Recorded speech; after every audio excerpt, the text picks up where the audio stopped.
Très bien, pas de risque allergique, pas de risque d'inhalation, d'intubation difficile et pas de risque de saignement important. Pour Bruno Évrard, c'est déjà une habitude.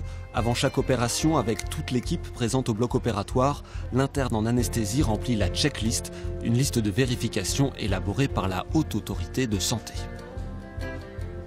Là, on s'est assuré premièrement que c'était l'identité qu'on avait était la bonne, que l'intervention prévue était bien celle prévue, le côté qui est opéré.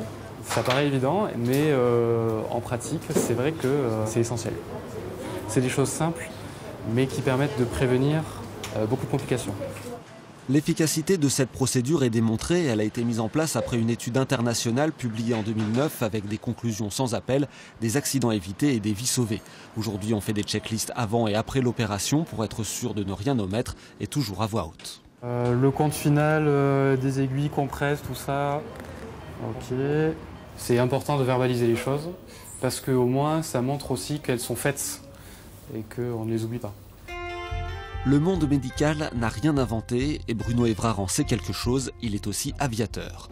Si certains soignants sont parfois encore très sûrs d'eux et hostiles à une procédure qui peut paraître fastidieuse, tous les pilotes ont dû s'y mettre il y a longtemps. Sur les avions de ligne, vous avez les pilotes avant de partir en fait, qui sont en bas de l'avion et qui vérifient qu'il n'y a pas de grosses anomalies visibles qui pourraient annuler le vol. Juste avant de partir, on fait un dernier inventaire. La statique de secours.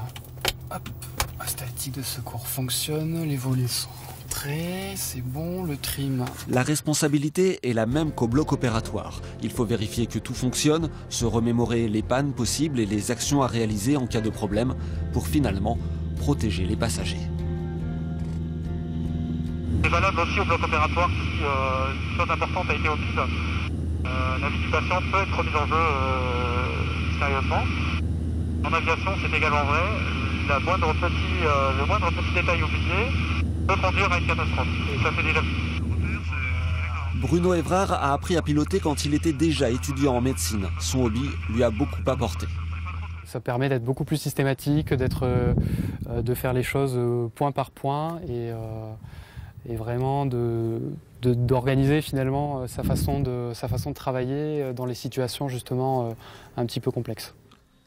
Dernière checklist avant de quitter l'avion et de retourner au bloc opératoire, conscient que l'erreur est humaine, mais qu'elle ne doit pas provoquer d'accident.